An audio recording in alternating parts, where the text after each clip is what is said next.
Hai guys, selamat malam semuanya. Apa kabar? Kembali lagi bersama saya Indra. Film kali ini bercerita mengenai kisah seorang satpam yang dianggap remeh oleh anaknya sendiri karena hanya bekerja sebagai seorang satpam. Namun yang anaknya tidak ketahui, di mana ayahnya dulu ternyata adalah mantan perwira pasukan khusus yang ahli dalam bahan peledak. Bagaimana cerita lengkapnya? Yo, tak usah berlama-lama. Mari langsung saja kita masuk ke dalam isi ceritanya.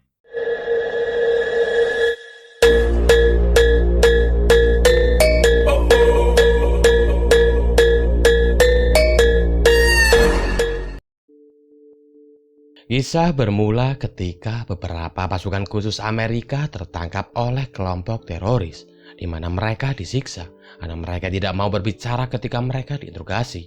Namun dengan fisik yang kuat serta kemampuan bela diri tingkat tinggi, mereka akhirnya berhasil mengalahkan kelompok teroris itu.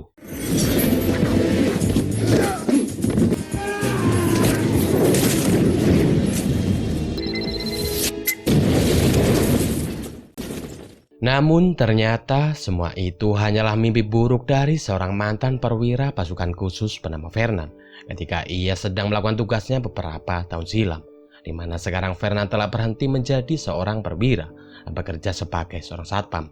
Hal itu membuat istrinya mengeluh karena semenjak Vernan menjadi seorang satpam, ia lebih mementingkan pekerjaan dibanding keluarganya. Namun Vernan menjelaskan jika sekarang ia sedang beradaptasi dengan kehidupannya yang baru, di mana sekarang ia menjadi warga sipil yang diwajibkan membayar berbagai macam tagihan seperti tagihan listrik, wifi, ngurus BPJS, dan masih banyak yang lainnya. Vernan mengatakan jika ia melakukan semua itu semata-mata demi keluarganya. Vernan sendiri memiliki dua orang anak bernama Mara serta Rian.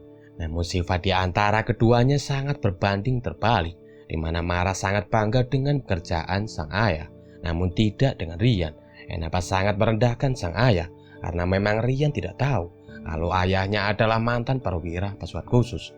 Yang hanya Rian tahu, ayahnya hanyalah seorang satpam. Hey, watch that tone, young man, and show some respect. Setelah itu, Vernan berusaha mengajak Rian untuk menonton pertandingan basket di tempat ia bekerja. Awalnya Rian nampak menolak ajakan dari Vernan karena ia malu ayahnya bekerja sebagai seorang satpam di tempat itu. Namun karena yang bertanding adalah tim basket favorit dari Rian, yaitu Falcon, akhirnya Rian pun memutuskan untuk ikut menonton pertandingan itu bersama Vernan serta Mara. Let's go. These can't be your kids. They're adorable. Thanks. Di sana Vernan memberitahu kepada Mara serta Rian jika pertandingan ini sangat istimewa karena dalam rangka peresmian pemilik baru dari tim Falcon yang baru saja dibeli oleh seorang miliarder bernama Diana. Diana sendiri datang bersama pacarnya yang bernama Millie. Namun di waktu yang sama, seorang kepala keamanan bernama Delvin yang merupakan atasan dari Vernan yang menemukan ada salah satu jaringan wifi yang bermasalah, sehingga ia pun meminta anak buahnya untuk segera menghubungi teknisi untuk mengatasi masalah itu. Beberapa saat kemudian, datanglah dua mobil van putih yang berisikan beberapa orang, di mana mereka mengaku sebagai teknisi yang akan memperbaiki masalah wifi di tempat itu. Awalnya anak buah Delvin agak ragu karena melihat jumlah mereka yang cukup banyak, sedangkan wifi yang trouble hanya satu. Namun karena pertandingan yang akan segera dimulai, Delvin pun meminta anak buahnya untuk segera menyuruh mereka masuk serta melakukan tugasnya. Vernan sendiri yang sedang menghantarkan kedua anaknya ke tempat duduk, ia mendapat sedikit gangguan di mana ada dua orang penonton yang ribut, sehingga ia pun terpaksa harus mengamankan kedua orang itu. Tak lupa, Vernan juga mengatakan kepada Mara dan Rian agar mereka tidak pergi kemana-mana sampai dirinya datang. Sementara itu, beberapa orang yang tadi mengaku sebagai teknisi, ternyata mereka adalah sebuah kelompok teroris yang diketuai oleh seorang pria bernama Alpha, di mana Alpha berniat meledakkan gedung itu ketika pertandingan itu telah berakhir. Di sini belum diketahui apa motivasi dari Alpha melakukan semua itu. Namun yang pasti, Alpa serta semua anak buahnya adalah orang-orang yang sudah sangat terlatih. Semua itu bisa kita lihat ketika Alpa serta anak buahnya menyamar dan dengan mudahnya menghabisi para petugas keamanan.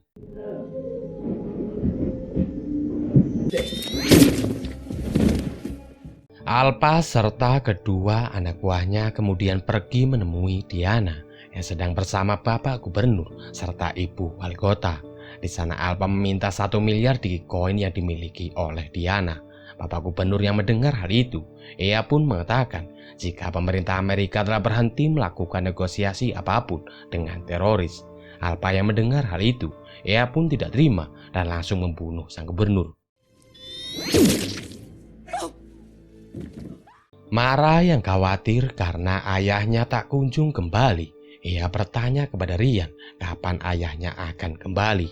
Namun Rian malah mengatakan kalau ia tidak memperdulikan hal itu. Rian berpikir kalau ayahnya hanyalah seorang pecundang karena ia bekerja sebagai seorang satpam. Mara yang kesal mendengar ucapan dari Rian, ia pun memutuskan untuk pergi serta mencari ayahnya.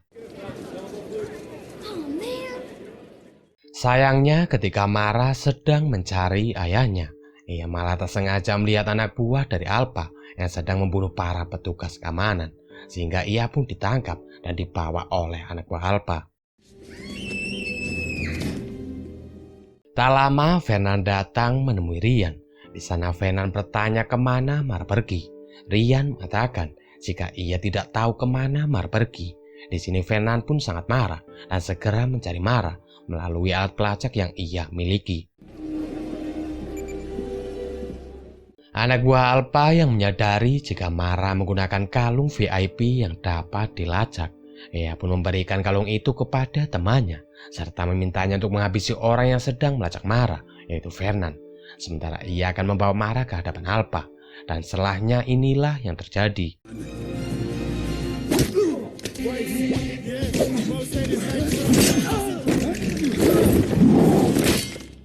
Kembali kepada Diana, di mana setelah lama bernegosiasi dengan Alpa, ia menyadari jika identitas asli dari Alpa adalah Davis, yaitu seorang mantan agen CIA yang dulu pernah melakukan penyergapan ilegal terhadap sebuah rumah yang dianggap sebagai sarang teroris, di mana Davis serta timnya membunuh semua orang yang ada di rumah itu. Diana yang mengetahui jika keluarga itu tidak bersalah, ia pun menyewa seorang pengacara untuk mengungkap kejahatan yang dilakukan oleh Davis, sehingga Davis serta timnya pun harus dihukum serta dicopot dari CIA. Di sini terungkap sebuah fakta, jika ternyata Davis melakukan semua itu karena ia ingin balas dendam terhadap Diana, karena ia menganggap jika Diana telah menghancurkan karir Davis serta timnya, di mana Davis ingin Diana merasakan apa yang ia rasakan ketika dulu karir yang telah ia perjuangkan bersama timnya selama bertahun-tahun dihancurkan dalam sekejap oleh Diana. Sementara itu, Fernan yang sedang bersama seorang petugas kebersihan bernama Agus. Mereka bertemu dengan anak buah dari Davis. Fernan yang belum sadar jika itu adalah anak buah dari Davis. Ia pun bertanya di mana Delvin. Namun ketika Fernan melihat mereka mengeluarkan senjata, ia pun menyadari jika mereka adalah anak buah dari Davis. Di sini ia pun langsung menyuruh Agus untuk kabur. Setelah kejadian itu, Fernan menyadari jika gedung tempat mereka bekerja telah dikuasai oleh kelompok teroris.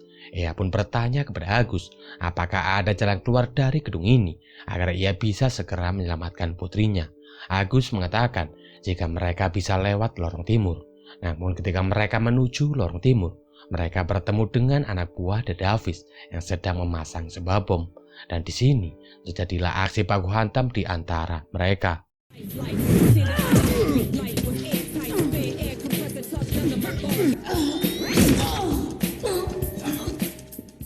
Fernan kemudian kembali meminta Agus untuk menunjukkan struktur gedung tempat ia bekerja, karena ia sadar jika kelompok Davis telah memasang bom di setiap sisi gedung yang pastinya akan membunuh semua orang yang berada di dalam gedung itu.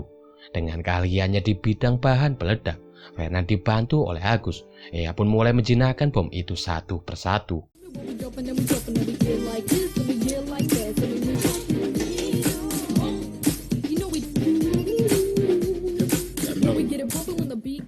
Sementara itu, Davis yang mendahului jika transfer Dogecoin milik Diana belum berjalan. Ia pun memaksa Diana untuk memilih membunuh Millie atau ibu wali kota.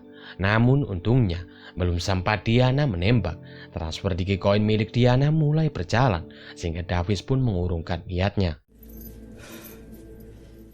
Tak lama datanglah anak buah Davis yang membawa marah. Anak buah Davis mengatakan jika anak ini adalah anak dari salah satu petugas keamanan yang masih hidup. Di sini Davis pun langsung memerintahkan anak buahnya untuk segera menghabisi orang itu.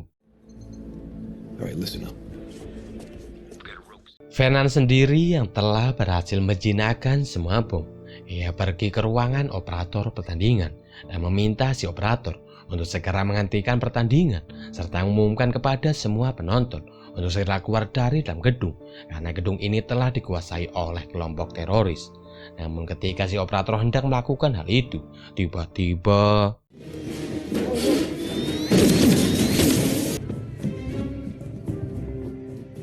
untungnya Vernon berhasil kabur. Tak lama ia bertemu dengan Delphine. Di sini Delphine tidak percaya jika Vernon masih hidup dan sangat menghargai keberanian dari Vernon yang masih berada di dalam gedung itu, walaupun gedung itu telah dikuasai oleh kelompok teroris. Vernon mengatakan ia tidak akan pergi karena putrinya masih berada di dalam gedung itu, dan ia tidak akan pergi sebelum putrinya ditemukan.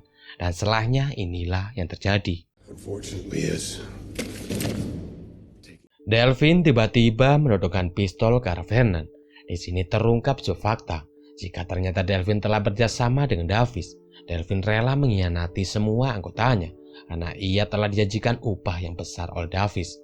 Vernon yang sangat kecewa dengan Delphine, ia pun langsung mengajarnya tanpa ampun.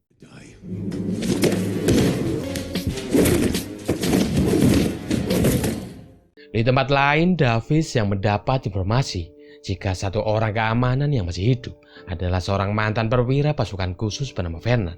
Ia pun segera memerintahkan tangan kanannya untuk segera membunuh Vernon. Singkat cerita, tangan kanan serta dua anak buah Davis pun berhasil menemukan Vernon. Di sini terjadilah aksi kejar-kejaran di antara mereka yang berhenti di sebuah ruangan di mana Davis nampak cukup kewalahan untuk menghadapi tiga orang itu. Namun pada akhirnya, ia pun berhasil mengalahkan mereka serta mendapatkan informasi di mana putrinya berada.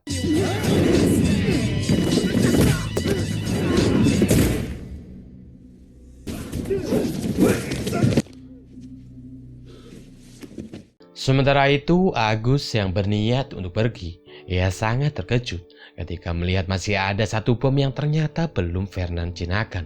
Di sini ia pun langsung berusaha menjinakkan bom itu, walaupun ia sama sekali tidak tahu mengenai bahan peledak. Dan benar saja, ketika Agus memotong salah satu kabel, ia malah memotong kabel yang salah. Davis yang kebingungan kenapa bom yang meledak hanya satu. Tiba-tiba ia dikagetkan dengan kedatangan dari Vernon. Dan di sini, aksi baku hantam pun tidak bisa dihindarkan.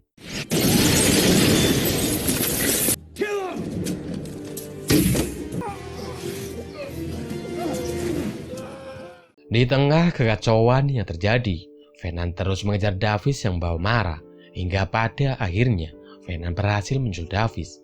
Di sini terjadilah pertarungan yang sangat kita tunggu-tunggu antara Vernon melawan Davis, di mana Vernon akhirnya berhasil mengalahkan Davis dengan sedikit bantuan oleh Diana.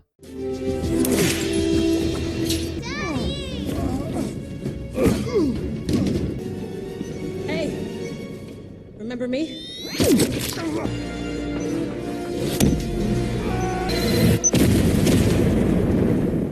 Setelah semua kejadian itu, kini Ryan pun sangat bangga dengan sang ayah yang ternyata bukan seorang pecundang seperti apa yang selama ini ia pikirkan. Dan film pun selesai.